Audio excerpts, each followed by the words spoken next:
उत्तराखंड के एक छोटे से गांव बरसू में चारों ओर घना जंगल और पहाड़ों की गोद में बसा एक पुराना हवेली नुमा मकान था।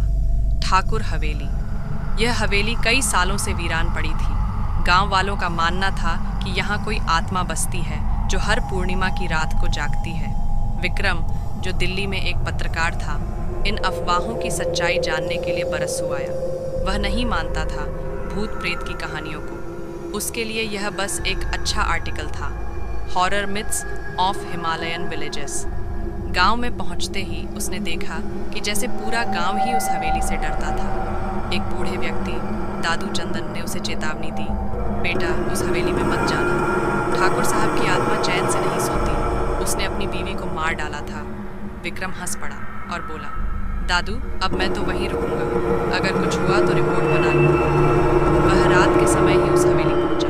दरवाज़ा धूल और मकड़ी के जालों से भरा था, लेकिन अंदर का माहौल अजीब रूप से ठंडा था।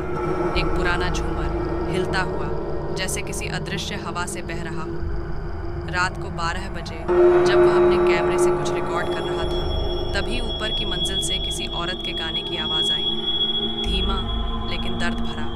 विक्रम चौंक गया। कौन है वहाँ? उसने आवाज़ लगाई। कोई जवाब नहीं आया, लेकिन गाना चलता था। उसने हिम्मत कर सीढ़ियाँ चढ़ी और देखा।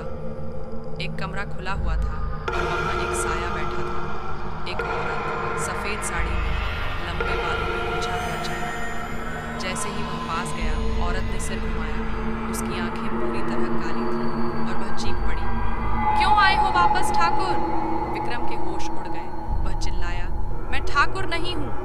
लेकिन वह औरत जोर से हंसने लगी, एक डरावनी कर्कश हंसी। तू भाग नहीं सकता, तूने जो किया उसका बदला मिलेगा। दरवाजे खुद ब खुद बंद हो गए। कमरे की दीवारें खून से भरने लगीं। अपनी सांस रुकती हुई महसूस हुई। उसने कैमरा उठाया, लेकिन स्क्रीन पर सिर्फ वही औरत थी जो अब हवा में उड़ते हुए उस पर झपट रही थी। विक्रम किसी तरह खिड़की से कूदकर